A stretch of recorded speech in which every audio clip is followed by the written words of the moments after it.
thanks everybody for tuning in. We are here with Ande Parks and Ming Chen. And Ande, thank you for stopping by and will be willing to talk to us, especially last minute, like how things went. Yeah, no problem. My schedule was pretty free. I wasn't headed to a beach in Daytona today or anything. All the way from Kansas City, Missouri, home of the best barbecue in the world. I can attest true. that. Although I have to admit, I went to Memphis 2 years ago and I was pretty impressed. Tennessee will give Kansas City a run for its money. Yeah, Just real quick. I went to Kansas City for a con not super long ago. I was there for 4 days. I went to 5 different barbecue places. Nice. That's just how we live. We got some choices this year. Yeah. That's how we get. That's how we live. So and it's great to have you here, Scott. Thank you for the warm welcome back. Oh, hey. Our friend Stephanie popped in here too. Hello, Stephanie. Cosplay house is in the house. Stephanie, it's great to see you. I miss you. Ming! I didn't see you in the corner. Hey. Yeah, Stephanie is one of our local cosplayers and models, and basically a big nerd and big goober. So she comes in and helps us out on doing a lot of these too. Nice. Yeah. Well, I got to. What? Fix my camera in a second. Sorry. That's all right. Is there something wrong with it? Just to knock it right off the bat, but how does it feel to have one of your properties being picked up as being a pretty big Netflix hit? It feels a little surreal. I got involved in that thing about 12 years ago, and basically the Russos created the nugget of the idea, and they brought it to my publisher to kind of collaborate, as a screenplay and a graphic novel at the same time. And a lot of bends in the road. At one point, the graphic novel came out. At one point, it got optioned. At several points, it was close to being made this person or that person. And yeah, finally see it on the screen is pretty amazing. Yeah, I think I imagine this may have happened to you several times, or you've had friends like, oh man, they're going to make this into a movie or a TV show. And I think the one thing you don't do is brag to friends before they roll. Right. You actually find that they actually roll film on it. And even then, who knows if it'll come out. Right. So it's really awesome. Not only did they make it, not only did it get distributed, not only did it get distributed on Netflix, but it's a pretty huge hit too. It's a big hit. Yeah, they said it's their biggest first month premiere ever. Wow. And not only that, but there were some really cool people in it. And my 15-year-old daughter, she's not really into stuff like that, but the other night I heard a commotion. It was like 3 a.m. I'm like, what the hell's going on here? She was watching Extraction. She was doing one of those Netflix watch parties with her.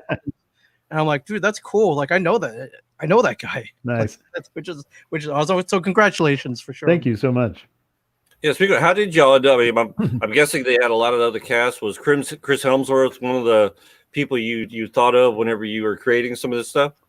No. Like I said, 12 years ago, nobody knew who that guy was. At some point, and it got optioned even before it was written. So back when it was optioned, there were all kinds of people. They'd take a meeting with this big shot, and then, for a while, like Channing Tatum was a guy. He was involved in every comic book project for a couple of years. So yeah, there were a lot of different people linked to it, and only the last 3 years or so did Hemsworth kind of come to the front. And part of that is his relationship with the Russos. They're comfortable working with him, and vice versa, and he's a great fit for it. And I've come to learn Hemsworth is actually he's got some geek cred. He does read comic books. He listens to podcasts. He's a fan of Kevin Smith. All this stuff, which makes him even cooler in my opinion. Right. Well, what have you got on the boards for now? Now that you kind of got that in your hindsight, so what are you working on now? I know you had some. Let me pull these up. I know you got your work on the Patreon, and yes, thank you. Yeah. So I decided with the movie coming out, I knew my name would be out there a little more, and work had slowed down. Most of comics had kind of slowed down. So I spent a month working on my Patreon, getting stuff going there. I'm writing an on-the-fly novel that I post every day, 300 to 500 words there. So it's just I just posted the 25th installment of that. It's a crime thing set in Kansas City. And there are art posts where I post things I'm working on. I post older things I've done. Sometimes I'll post things from my art collection and talk about what makes them special to me. I own a page from by David Mazzucchelli from Daredevil Born Again. Oh. It's in my collection, so I posted that today as like a little public post, so anybody can go see that. Well, speaking of artwork and stuff too, you had sent over. Here's the very first page of your book. I'm sorry, I'm trying to type and do everything at one time. No problem. That's the first page of Ciudad. Yeah. Yeah. So. And it will look familiar if you've seen the movie. They moved the setting from South America to Bangladesh and India, places like that. But that scene is very much in the movie. That's the scene where he goes in to get the kidnapped victim back. Then let's see, what else was it? Might as well bring these up. Not a lot of people, if anybody is crazy enough not to be familiar, but there's also another book that you're pretty well known for. Working on with Phil Hester and Kevin Smith. So our mutual acquaintance, Kevin. It's Andy. It's great having you as I love using the term friend of the family. Yeah. Warmly welcome into the family. I believe there was one time Kevin called me up from the West Coast. He was like, "Hey, I have some Green Arrow original artwork. I need you to get it." And I went to go find it. It was locked up in like a super secure like safe that he had, like an artwork safe. And I'm like, "Hey, the safe is locked. Where's the key?" And he's like, "Oh crap, I think I have it out here." I'm like, "Well, I mean, I'm like, well, can you FedEx it over?" It's like, "No, I need you to scan those pages right now." Oh shit. It was a Medco safe, so like super secure. Right. Like I don't care what you have to do, call a locksmith, get them to drill the lock open. And I had to call around a couple times, and I finally found one guy who was like, "No problem." So he came in, drilled the lock. I got the guy, got it scanned for him. And all was good. I don't know why it was so urgent. Yeah, right. But Kevin, Hollywood, he needed it right away. So I need that today. A deal is resting on this. It could have been. I don't know what deal, but he really, for whatever reason, he needed those scans right away. So I thought that was funny. Yeah, he had good taste. He bought a lot of this stuff from that. I'm sorry. No, we had a few people want to say hi right quick. Hey. Roland Paris. And, I know Roland. I know Stephanie. So yeah. So I'm sorry, I didn't mean to interrupt you. Go ahead. No problem. Yeah, Kevin. I don't know if he collects art as much as he used to, but he used to buy when we were doing that stuff. He would buy a lot of the best pages, and I think he worked out a deal with Matt Wagner to buy a lot of the covers. Oh yeah, he did. Yeah, they were. I think they're still in the store right now, if I'm not mistaken. And Kevin, even back during the Clerks Mars Chasing Amy days. Back when the WB store was open, they had his credit card number on file, and he instructed them that any of the DC art pieces or cells or whatever came in to just buy it automatically for him. Right. And then he would just go over every week and pick it up. And then he got married. And then one day I came in and my office was piled with artwork. What's going on? He's like, "Hey, can you eBay all this for me?" And I was like, I can do that. And at that point, a couple of years had gone by, so a lot of that stuff had gone up in value. Yeah. And so that was fun, cataloging it, scanning the COAs, shipping it out wasn't so fun, but selling it. To me, that was like selling Van Goghs and Picassos. Right. That was my version. Selling Monets was selling Justice Society, Alex Ross artwork to shipping. Amazing, yeah. I thought that was cool. Well, Stevie, from a different point of view, have you seen the Extraction movie yet on Netflix? No, I haven't. I've seen it on there. I haven't watched it yet. I don't even know if I watched much TV yesterday. I've been busy, but I'm definitely gonna take a look at it. Are you okay with violence? Yes. Okay, good. There's a lot of violent stuff in there. Stephanie's a badass. I think I think she can handle violence. Although I don't want to be on the receiving end of that. Yeah. Here you go. Here's your little review. Claude said it kicked his ass. So it was like being dragged across a field of broken glass and fresh pine cones sprinkled with hot sauce. Nice. That he loved it. Oh man, that means I'm gonna be sitting in my chair cussing at the TV like, what the fuck? Maybe. Yeah, it's got some really intense action stuff. And that's usually me. I'm like that with Walking Dead. I'm like, wait, what the fuck is happening? Right. That's awesome. Did they invite you on set or anything? Did you? No, I think so. When they were discussing back when it was still set in South America, I think I probably would have gone to visit the set. But when they moved to filming in Bangladesh and India, and Alright. I was like, I didn't ask, and nobody offered, and I was like, it's fine. It's a long way to go, Right. Yeah. They're like, what if you? Do we fly into Bangladesh? If right? ask, I don't know, man. That's like expensive. It's shit. funny. So originally the book was set in Ciudad del Este, this really lawless place Yeah. in South America, and so the Russos had connect. They weren't big breakout, biggest movie in the world directors yet, but they still had connections. And so we'd get on the phone with guys who used to be in the CIA, and he would tell us, "Oh, here's what that part of the world is like." And one of these guys said, "So look, if you really want to know that part of the world, you just come down with me, and I'll show you around for a week." And I called the Russos after. I said, "I'm not going down there," and they said, "No, we're not either. It's fine. We'll do our research from afar." Yeah, I'm thinking every horror story you've ever heard about Ciudad is probably true. Yeah.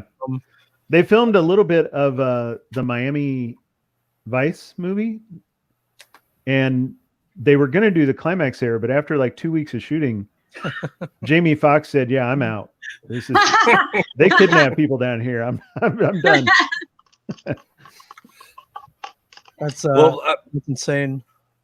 What was it like? You've done quite your history in the comics world is pretty vast. You've worked for pretty much every company, working on just about every character possible.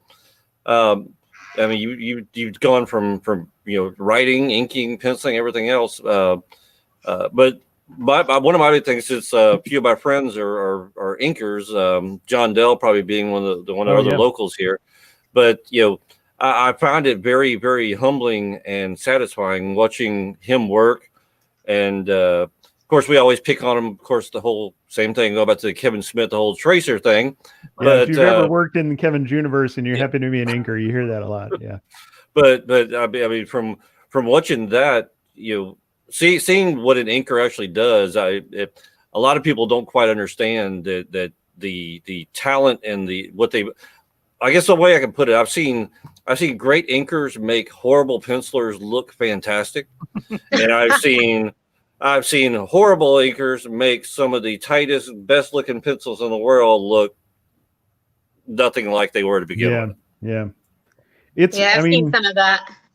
It was a job created out of the necessities of the marketplace, not necessarily because that was the way to get the best product. When America decided that we were going to publish comics every month and they were going to be serialized fiction, they realized that no one person could do all that work every month. So they started splitting things up. As the decades went by, it became a specialized technical field, in and of itself. And so I always took that part of the job very seriously. I always wanted to contribute, honor the pencils, and mainly, there's a lot of up and coming inkers think it's all about making the prettiest lines or how you ink the prettiest hair. And that's icing, but the fundamental of the job is to tell the story. You want the reader to enjoy the story without ever being distracted or wondering what they're supposed to be looking at. And that's really what everybody's there for, to deliver an efficient, effective story that, the reader can really get absorbed in. Yeah, I mean, it's incredible to watch, and you're right. It is an art form unto its own. I'm looking at a lot of your stuff. I guess you still work a lot traditional, or did you go digital for most of your stuff now? I was about to ask that. I still ink everything except one of my jobs on paper, and the one job I ink digitally on my Wacom is I ink a lady named Marley Zarcone. We did Shade the Changing Girl. And we're doing a Black Hammer book at Dark Horse now. And I found that if I tried to ink her with my traditional tools, I wasn't doing her justice because she doesn't do thick, thin line weights. Everything on her stuff is kind of this thin, steady line. It's just a stylistic choice. And I couldn't do it. I found if I was using my brush, I would start doing thick stuff because that's my training. Right. Well, if I anchor on my Wacom, I can set my brush to go no wider than like 7 pixels or whatever. Right. You have no choice. Yeah. And so it just works better for her approach and she's happier with it. So yeah, that one I do digitally. The rest I do on paper. The big thing that changed in my world was when I got into comics, you had to rush to FedEx boxes. If you were an inker, you got pencils delivered to your house in FedEx boxes. You could always tell if they come from a letterer who smoked. You'd open up the box and go, "Oh, geez." Yeah. Wafts. And then when you were done with them, you had to rush to a FedEx box to get the stuff to the publisher. And now everybody scans their stuff and sends off digital files instead. So there's no more. I used to know within an hour of my house, I used to know where every FedEx box was and how late they were open. I go to that one at 5:30, that one at 7. I could go to the airport. That's an hour away, but they're open till 9. Yeah. Yeah, it's kind of weird too, because especially with the new technology, because I've dealt with Roland and everything else too. But they, a lot of times now you don't have to worry about original pages. They'll send over the blue line scans and you ink on blue line. Yeah. So now all of a sudden you've got 2 different pieces of art. You've got the original pencils, then you have the finished inks over blue line. So they technically have 2 pieces of original art for the same page. Yeah. Art collectors still are not crazy about that. They'd like to still have everything on one piece. I think it's cool. I mean, if I could own a Jack Kirby page from 1968, own his pencils and Frank Giacoya's inks, that would be fantastic. But it just still rocks the mind of a lot of art collectors who are into that stuff. I think original comic book art collectors are crazy to begin with. So. Oh no, I love it. Yeah, there's one of them right there. Phil Hester and I decided that we didn't want to do it that way, so we still split every job more or less 1/3, 2/3. Him being the 2/3, but I get the pencils for my third, and he gets the inks for his 2/3. So that when somebody buys those from us, they're getting both pieces in one purchase. Oh wow, okay, yeah. Yeah, I don't know. I've helped out, said with some other guy, Roland and John, everybody else. We've sold some of their stuff. Over in the Philippines, there's a huge original art market right now. Oh, really? They go. Well, we've got quite a few contacts. They go crazy over some of it, especially there. And what they're wanting is the high end pages. They're wanting splash pages, covers, and don't mind spending the money for it. But that's one of their biggest things that they do not want. Is inks over blue line. They want everything over original pencils. Right. God, this got to be nerve-wracking shipping really valuable stuff that far. Well, actually, I go through a guy. So it turned out the guy contacted me first. And as it turned out, he has a friend of his that lives up in D.C. So he's in charge of like a group of like 100 different original art collectors. And they order I send them images and stuff. They order all their stuff in one thing. I mail it all in one bulk package to DC. Oh, and then they send it over to him and he divvies it out to whoever gets it. It's been interesting to say the least though, but some of these guys, they've offered, I mean, I'm sure you're the same way. There's pages that are yours. You don't want to get rid of. They're forever yours. But using Johnny as a perfect example, that he had a page from Young Avengers, a splash page that this guy offered. Easily 5 times what it was actually worth, and John's like, no, that's just fine. Yeah. I mean, he came back about 10 times, just offering more and more and more money. And I have some stuff I'm very attached to, but you could probably change my mind. Like everyone and everything has a price, right? Yeah, right. Yeah. Especially at some point, because I collect as well. At some point, the math enters your head like, all right, I'm really like, let's say I kept the splash from Green Arrow #2, this kick-ass drawing of Green Arrow grabbing this guy. And it's got the lettering on an acetate, so it's got the lettering, it's really cool.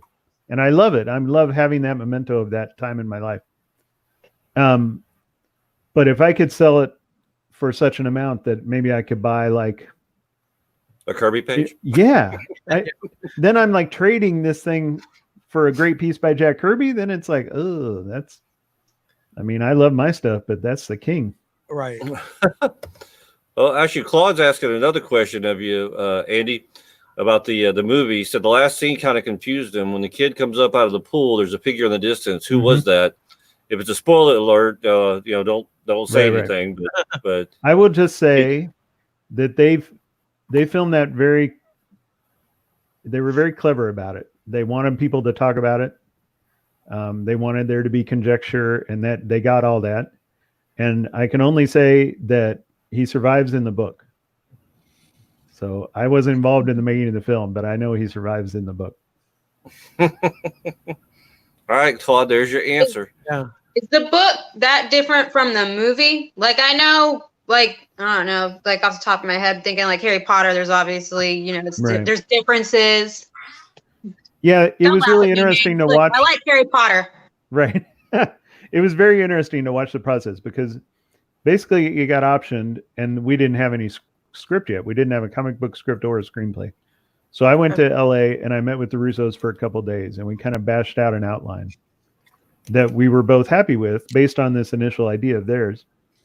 And then I went away and wrote a book and they went away and wrote a screenplay both based on that same structure, but then they veer off in different ways. There's a lot of scenes that are directly like the book because those are the things we pounded out together that never changed. There are a couple big changes. They moved the setting and they changed the kidnap victim from a young lady to a young man. So those are the big things on the surface. You go like, oh, but the heart of it is the same. It's about a damaged guy who is used to dealing with people as if they're products. And now because he's stuck with one of these people, begins to see other layers and kind of begins to examine what his life has been about. Forged by his own tragedy, he kind of starts to connect. And I said on Facebook recently, really, that's all I write about. You can look at anything I wrote. And at its heart, it's about somebody who's been damaged and feels detached from their own humanity and somehow find a connection back to that. And that's what the story is. That's what fascinates me. Okay. Stephanie came in. She just wanted to say, said you'll be sad, Andy, when all the young artists you trade with at Comic Cons make it big. Oh, those punks won't remember me. So what she's talking about is I do this thing at cons. If a young person comes up to my table and they're looking at the drawings, I say, so do you like to draw? Yeah. And we talk a little bit. And then I just go, how would you feel about doing an art trade where I do you a drawing and you do me one? And every now and then they're a little shy. I don't know, but usually they get into it. So I either have them come around to my side of the table or I hand them supplies across the table. I say, so here's some paper. Do you want to use my markers, my pens, my pencils? What do you want? And then we just sit there and we chat for like 10 minutes. And I make them a little profile drawing of somebody and they make me a drawing. And then we get our photos taken, a photo taken together. And yeah, it's my favorite thing I do at cons. It really makes me happy. Awesome. And the kids, That's really One of the sweet. coolest things the I've kids ever heard. light up about it. It's neat. Yeah. So that's what Stephanie's talking about. Other Stephanie. Yeah. Other Stephanie, yeah. Yeah. And you never I know. get artist block constantly, so I can't sit down and just draw straight away. Although I've seen like Dave Bain do it and stuff like that and everything, and I'm like, holy shit, that's crazy awesome. Right. That's It's awesome. hard to work on demand unless you're trained to do so. It's true. And there becomes a crisis point early in a career often. I know I had this where I realized that inking a comic book page wasn't the thing I did when I felt like it. It was the thing I had to do every day if I wanted to keep the lights on. And some people never make it past that little point of crisis. Their career kind of collapses early on and they're gone. My parents wanted me to go to school they wanted me to go to art school and learn how to draw because my dad and my middle sister all have the talent for drawing naturally. But I told them, I'm like, I don't know if I can do that because for me personally, I like to draw when it like strikes, when it strikes me. Right. So I feel like it takes away the passion you have when you draw. Well, at least for me, it does when Right. get away from me. It doesn't make it enjoyable. I'm glad you kept that as part of your life. I think a lot of people enjoy drawing and at some point they become dissatisfied with their own work and they don't draw anymore. I think it's a relaxing, enjoyable thing to do that, can really help you work out things in your head. If you're really into a piece, you can kind of zone out from everything else and just really focus on that for a while. It's a lovely kind of meditation, I think. Oh yeah, I zone out for hours. Yeah. Yeah, Actually, I would go around, and that's one of the things I do. Even before I was in the retail part and everything else, I'd always go around and see how. I mean, I understand with today's age and eBay and everything else, you never know if somebody's just wanting to buy something to turn around and take it up to their room and flip it. Versus the people who are really enjoying and want it. But I really find that very cool that you do that with kids. I've seen a few people not take it quite that far, but so I got to applaud you on that. But usually when they do well with kids, I'm usually the first one to come up and go to start ponying up some money because right.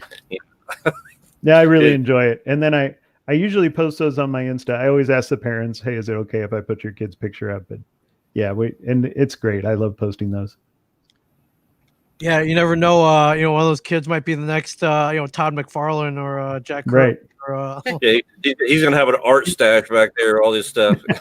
I do still have them all. Some people have said, "Are you going to publish those?" And, no, they're not. They're not my work, and they were gifts to me.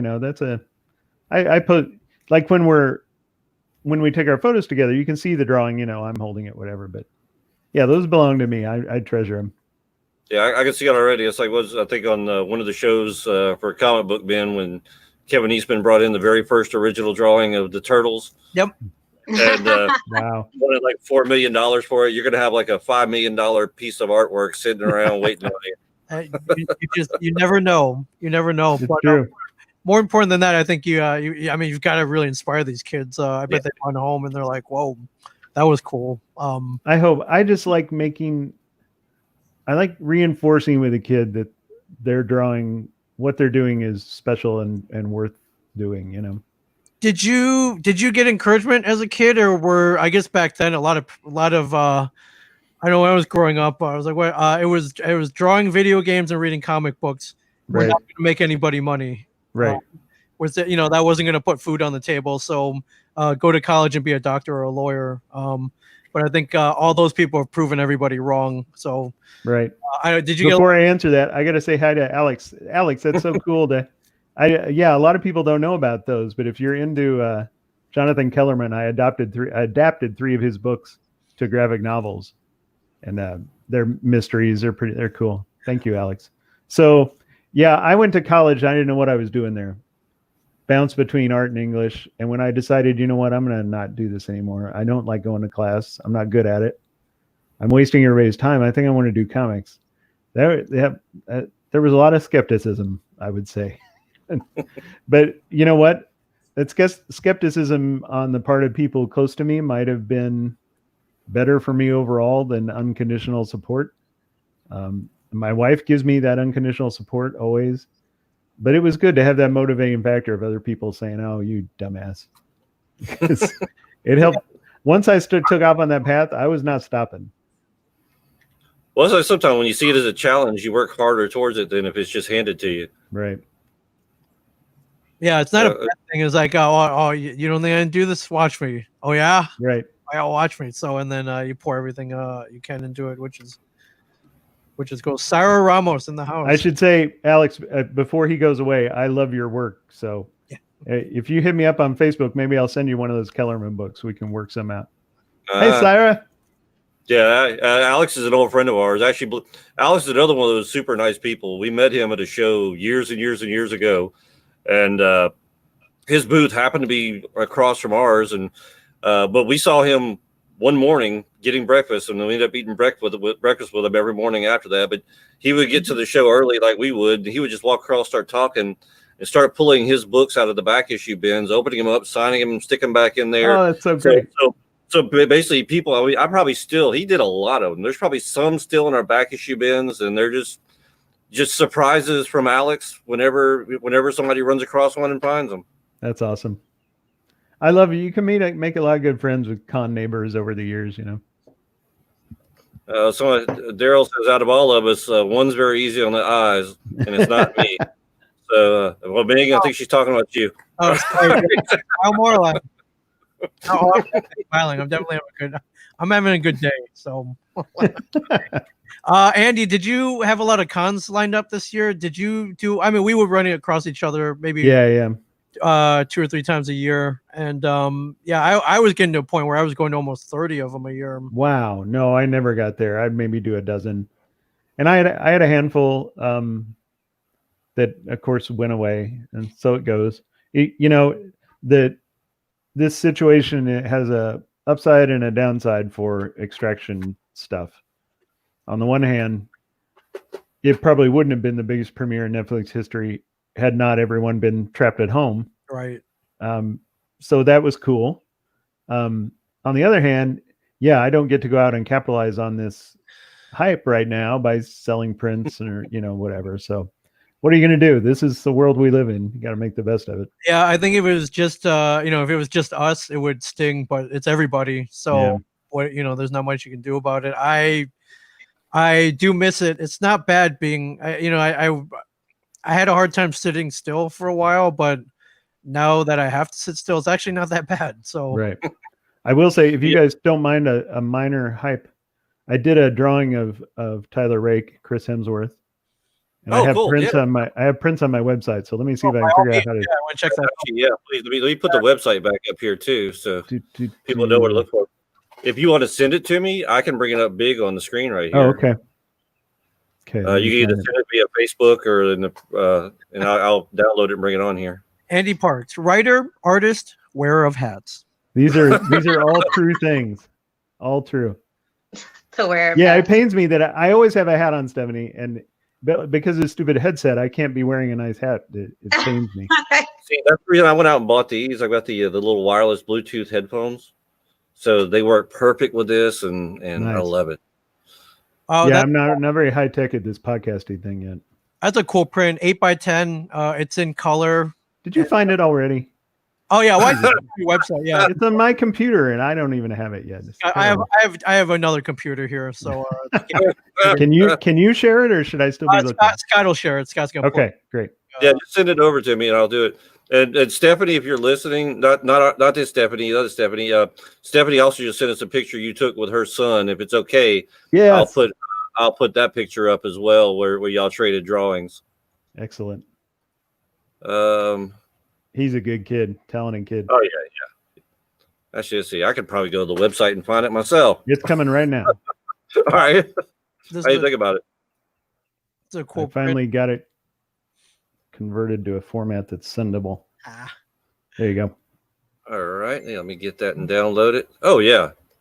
Did you get to talk to Chris Helmsworth, or did you get to meet him? No, I never met him. Only met the Russos. I never met Sam, the director, or anybody else. I met Chris once. He was at a con, and my friend was running the photo booth, and she was like, "Hey, if you get here early, I'll just get you in right away, and you take pictures." Yeah. I'm like, "Really?" So I'm sitting there, and he was waiting for Tom Hiddleston to come join him. It was a duo photo, and Tom was late. I guess that's his thing.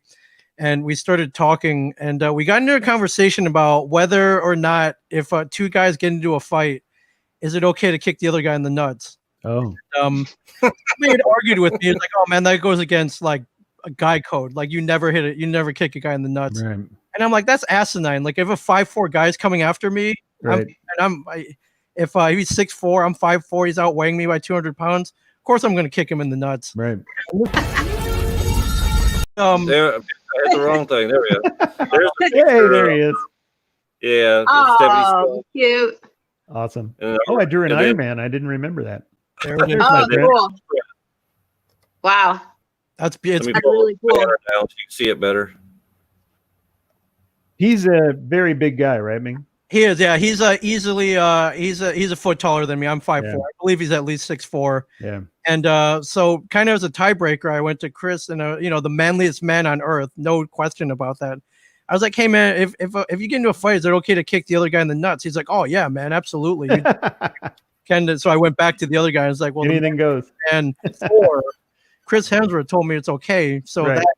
that's Chris Helmsworth said it was okay. So that's like your parents saying, "Yeah, no, my dad said it was all right." Right. Yeah. So that settled that argument. But it was very, he's a very lighthearted, funny guy. So nice.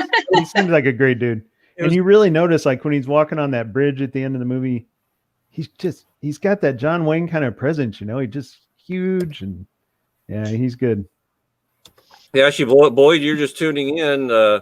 He was at Extraction, and our guest Andy Day is the writer for the show, and then based off of one of his graphic novels, Ciudad. So Thank you for tuning in. Yeah, which is amazing. Yeah, I went and saw. I was like, wait a minute, that's a handy. That's awesome. So cool. Yeah, a lot of people knew me, had not ever heard about that connection. So I got a lot of messages that first week. Like, holy shit, your name showed up at the end of that thing. This guy's got the same name as you. Yeah, right. Well, yeah, thank God it's spelled funny. It's very unlikely there would be another Andy with an E Parks out there. right. Is there an origin behind that name?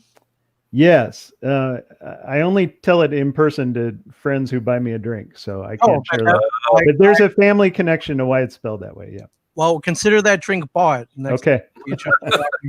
I think the first time me and Andy met, he was outside of a hotel in Kansas City. I was walking by.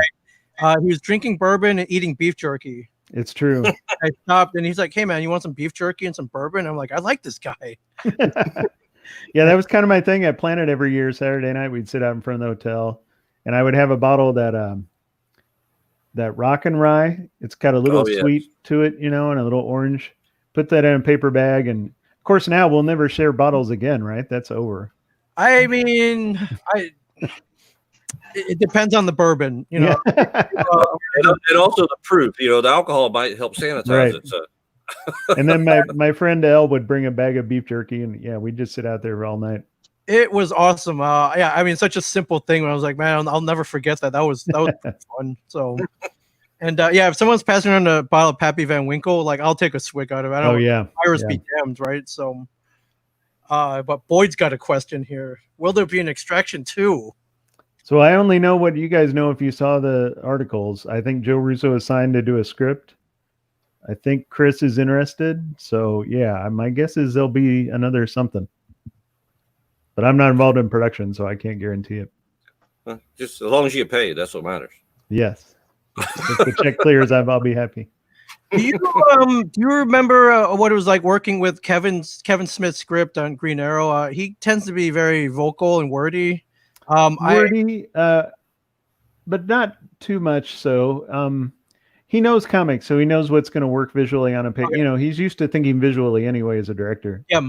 So he knows what to ask for. And what made me happiest about that whole project was that Kevin is very inclusive. I was only the inker on that book, but he would include me in all the scripts. If I had a thought, he's more than happy to hear that. If you're involved in one of his creative things, you're part of the family. He makes you feel very welcome. So that's nice. Yeah, I've read some of his comic book scripts. They're nicely descriptive. So there's usually no question about what he wants to see on the page. Yeah, and as a director, that comes natural. But he's also a writer as well. So I know he likes to use words. So I was like, man, kind of laying out word bubbles. Did it? It's like, our poor letterer had a handful. I think because Kevin could get a little wordy, and it's a lot of things to fit on a page sometimes. Well, it's like, was it like Chris Claremont script wordy or I've seen a few of his. Yes, it was definitely not Alan Moore wordy. Okay. It wasn't to that level. And I think I have all my original printouts that I made back in the day. They're stashed away here. Yeah, I think and he would slip in a dirty joke every now and then just to see if everybody's paying attention. I mean, I think Alan Moore even had he even did breakdowns so far whenever he was doing his. But Roland just said most inkers never get scripts unless you beg for them. It's true. I try to ask almost, and then goes back to my hero Dick Giordano, that's where I got all my theories about contributing to the storytelling. And Dick's thought was, if you haven't read the script, you may not be able to contribute in ways that could be valuable. Maybe you may not know when a scene is set. You may not know that it would be effective if you added some shadows here or there to make things give things a little more depth, make it feel a little more nighttimey, things like that. But if you don't have the script, you can't be a part of that. Because I got somebody at the door. I'm just going to step away for 1 second. I'll be right back. I'll be right back. Don't let him cough on you. Yeah, I it's Biloxi, Mississippi. I think it works out. How has your workload been over the last 10 weeks? Has it been busy? It seems like most people haven't really stopped. And I know hopefully editors have kind of laid off on deadlines and stuff. Yeah. Well, my inking job slowed down a lot, and that's okay because suddenly when the movie came out, a lot of editors were interested in getting writing projects going again. So I sent out a couple pitches, and I've got writing projects I've been working on. So definitely busy. And there were a lot of requests like this. So I'm happy to do it. But especially those first 2 weeks, I was doing a lot of interviews, podcasts, stuff like that. It takes some time. Yeah. But I mean, you have the right to say no to them. And it's true. Yeah. You didn't. And I mean, if anything about this time is if you invite someone for a live stream or a podcast, it's harder to say no. It's harder to be like, oh, man, I'm not in town that week. Right. So busy. I can't possibly be home at that time. Right. Yeah, for sure. Are you taking commissions at all right now? Yeah, I do. I always warn people they take some time but I don't ever collect money until they're done. So, but yeah, if you want to reach me through my website, I'm willing to do that sometimes. I just finished a Hulk the other day. I painted a Hulk. I'll send that nice. too. So basically, that charity to benefit bookstores and comic book stores and all that. Yeah, we actually benefited from it. We got a grant from them, so very, very appreciative. Oh, right on. I offered a painting to raise money for them, and basically I said, here, I do these watercolor paintings. I posted some samples, and people bid on that. I don't remember, 3 or 4 days people could bid, and somebody paid a very generous amount, and I just finished his Hulk the other day. I'm sending it to you right now. Okay, cool. Daryl's asking, Andy, how long was the wait from the time your book was optioned to it being? He showed up a little late. Yeah, Alan Moore. Well, so 12 years from the initial meeting, the initial like, hey, you want to do this? In that time, about a year in, it got optioned for the first time. About 2 years in, I finished the graphic novel script. About 6 years in, the book finally came out. So it's like 12 years, 6 years the book came out, another 6 years the movie came out. It's all a very kind of long, strange trip. Yeah. Let's see. Did you get that thing, Scott? Yeah, I'm uploading it now so I can get it on here. And there we go. Let's see. Oh, that's awesome. Nice. Let me pull a banner down right quick so you can see it a little bit better. There we go. There we go. And just that little hint of purple pants. Yeah, right. Love it. Yeah, you have purple pants in there. That's so I like doing these watercolor / inked pieces. Those are fun for me. Okay, is that what you used? That's a watercolor? Yeah. So the way it works, I do a sketch digitally on my Wacom, and then I print it out in light gray or light blue, and I do a watercolor on that actual printout. That process usually destroys the printout, because it's not water safe. But then this is the nerve-wracking part, I feed that watercolored original back through my printer to get a light underdrawing back printed on there, and then I ink on top of that. Wow. Oh, wow. So I don't like putting the ink under the watercolor because then it can start to bleed on you a little bit. I'd rather ink on top of the watercolor. Right. You also have to remember to put the paper in the right way. So yeah. You get a negative. Yeah.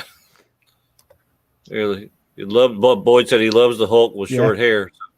I wish my Hulk were a little uglier. I'm not good enough artist to draw him super ugly. I like guys like Tony Salmons and Jack Kirby. You just really look like a monster. So what have you got going on? I mean, now that what have you been doing during this whole pandemic thing? I know a lot of people I've talked to have just said, this is like Tuesday for me. We're used to being inside and not doing, but the only thing that makes a difference is, after 10 o'clock, you couldn't go get a burger at McDonald's or something like that. But other than that, it's been pretty much life as usual. It's a little different for me because all these people are in my house all the time. I'm not used to that. The wife and kid are like here. I'm like, those two people ever go away? Well, they can't. But see, I've been getting a lot of writing projects off the ground. I mentioned when you were away to Ming that when the movie came out, I became a little hotter in some editors' opinions. So I'm sending out proposals and working on some writing stuff. And then I'm inking a thing for Dark Horse that's slowed down a bit, but it's still on the schedule. It's one of those Jeff Lemire Black Hammer books. Cool. You know, those books are picking up a lot of steam. I think maybe it got optioned off for something as well. He's really good. He's great at creating these worlds, and then he just builds books on them. It's really cool. Yeah, because I think a couple of his things have been optioned off because he did Sweet Tooth, which I think got optioned as well, and a couple other things. So yeah. Now, when you're doing stuff like this, are you? So I've always wondered this, and I've asked a few people, and I've heard varying opinions. When you're creating something for yourself, a creator-owned project that you're working on, are you doing it for you wanting to do it, or are you doing it? Of course, I mean, granted, you want to make money out too, but are you doing it with having it being optioned in mind when you create it? I do. I guess it enters my mind, but in my opinion, I have to do stuff I'm passionate about, or it just shows. If I try to guess at what the marketplace wants, and it's just going to be flat. So, I mean, I might have an idea, but sometimes these instincts, you think you're being smart, and you can trip yourself up overthinking it. When I was time to write my first graphic novel, I was going to write about Truman Capote and his time in Kansas while he was writing In Cold Blood. And then I thought, that's stupid. Nobody's going to want to read a graphic novel about a guy writing a book. So instead, I wrote a gangster thing called Union Station that I'm really proud of. And then my second book, I thought, you know what? I'm going to go back and do that Truman Capote thing. Well, that project could not get optioned because by the time our book was done, there were 2 films about that very thing in production. I'm like, how does that happen? But if I'd followed my instincts and done Truman Capote first, I might have, that might have been able to turn into a movie project. So by second guessing what I thought the marketplace wanted, I might have screwed myself, Just got to go with stuff that seems cool to you and hope that it will strike up some chord with other people. Yeah, that seems to be the general consensus. I mean, there are a few people I've talked to who basically have, but they've heard the horror stories like, Doug Mankey and I can't remember his name to save a life of me right now. And when they created The Mask, they kind of they got nothing out of it whatsoever, out of the whole thing.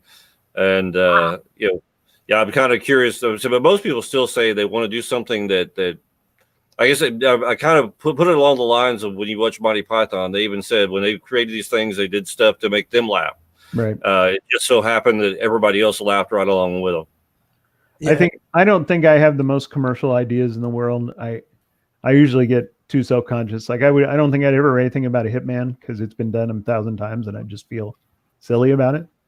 But my producer said, I'm going to write a screenplay, a spec screenplay finally. And my producer said, well, just, try to stay in your wheelhouse a little bit. Don't write a biopic about a kid in Kenya maybe. And I said, no, I get it. What I like to write is damaged guys doing violence. And that's what people expect out of me. So if I stay in that lane, I'm probably fine. It seems that you're very good at that. So thank you. Yeah. And it seems you're pretty passionate about that too. And I think a lot of people worry about it's like, oh man, what if is what I'm creating or what I love is it too niche? Right. And it's like, no, you're introducing the world to something that they have no clue about. And right. You never know if it's going to hit or not, but at the very least, people are going to learn something that they didn't know before. Right. You put pen. And I've been very, very lucky, but every now and then, if you just try to put cool ideas into the world, I sat in a room with these 2 guys 12 years ago, all of the 3 of us coming up with ideas.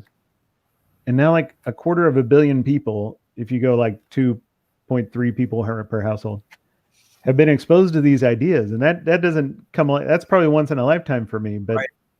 It's still cool that if you just keep putting out good work that you believe in, every now and then you can find a big audience, and that's cool. Well, and y'all hit, it hit at the exact right time too, where it probably benefited from the pandemic because it was one of the first or one of the only newer properties that came out that was actually enjoyable to watch. Right. And people would probably binge watch it and watch it over and over and over again. And it didn't, people love to binge watch shows, but not everybody, even in these times, can sit around watching 12 hours of a thing. Right. Our thing, 1 hour and 45, and you're all done.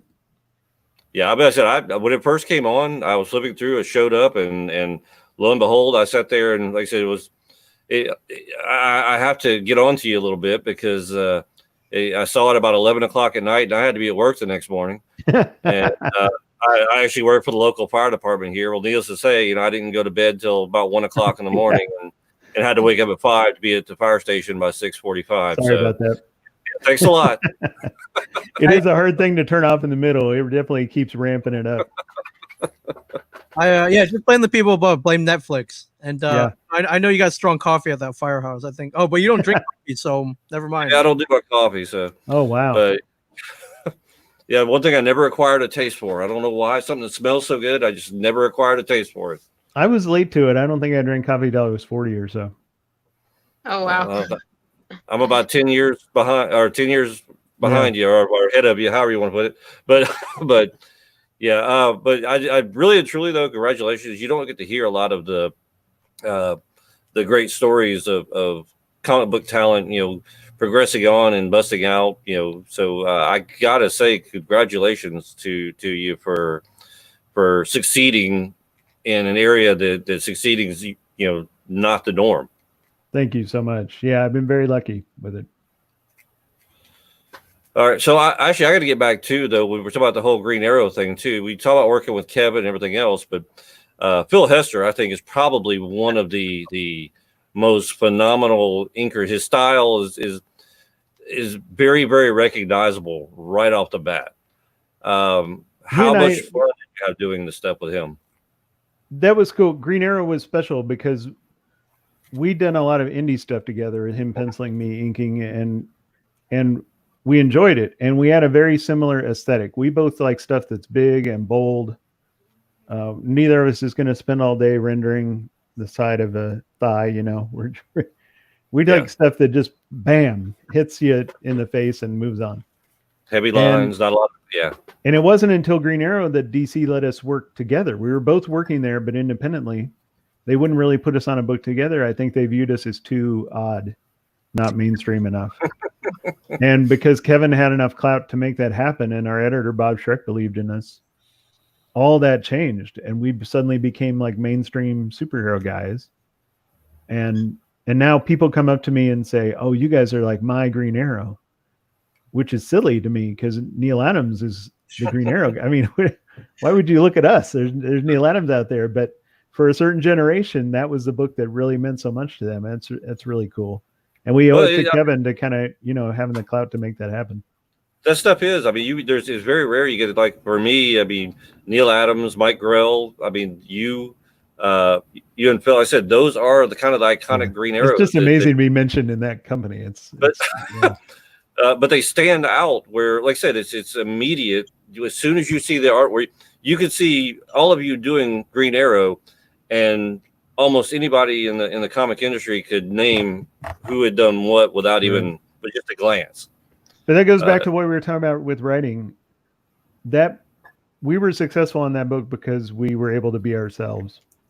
We weren't trying to second guess. We weren't pretending to be John Byrne or Mike Grell. It was a little hard. I think the first couple issues we were like, are they sure they want us? But we did it. We stuck to what we thought worked for us and kind of created a spot for ourselves amongst all those people. Thank you, Roland. That's very kind. Your praises too, yeah. And I agree. Roland's a good guy. I met him at my one Pensacon last year. Yeah. He was a Roland's one of our locals as well. Roland's very talented guy too, and phenomenal individual. Well, we did I've been trying to get him on here, but he I don't know, maybe just doesn't want to brush his long flowing locks or something right now. I don't know. It's tough. But he probably got headphones stuck in him once, and since then refuses. Yeah, it was a horrible accident that he doesn't want to live. I don't have that issue. Yeah, the headphone problems. Yeah, actually, no, he actually came up here. We did a one with him and John Dell and Jeff Johnson. They overdid the CrossGen days, and that was actually a really fun, really fun thing we did. But well, Andy, I do have to say thank you for stopping by. I know we got started a little early. I'm not sure how long you've got to go, and I know Ming's got things he's got to do too, and so does Stephanie. But really want to thank you for coming by, and please feel free anytime. I've got your contact information, and we'd love to have you back on. And excellent. a lot of times we'll do it with a bunch of with a big group of different artists. So, and basically we would have our thing. If you're more than willing to take part of, we don't want to rip off Jeff and Dan's original drinking draw society. Well, I did have a little Irish whiskey while we were talking. I saw that. Even better. I did my part. Well, I saw that. We have our booze and doodles. So Nice. where we basically, Jim Broomall came up with that name. And where we sit around, we get a bunch of people in here and we just sit around, shoot the shit, have a drink or two, and everybody draws and talk. And then a lot of times we'll end up using the artwork to donate to sell off for charities and things like that. Yeah, nice. I'll let you know next time we come on and do them. And once again, thank you for coming on. Stephanie, thank you. Ming, thank you very much. Always a pleasure. Cool. Good to see you guys. Nice to meet you, Stephanie. Nice to meet you, Andy. And check out Andy. He's got a Patreon, and definitely grab that extraction print. $10, man. Yeah, let me bring Hell of before a we deal. get out of here. I do want to bring that back up. That was actually that's fine actually. And there, even if you don't want that one right now, keep an eye on my website because I'm going to do more people from the movie. I'm going to do the lady and the kid, and yeah, I'll be doing there'll be a set of them eventually when I get time. So they'll check out andyparks.com or check him out on Patreon. We could try. Let's see, pull this up here. And Andy, if you want to stick around for a second, we're going to go ahead and be done going live, but we will see everybody else soon.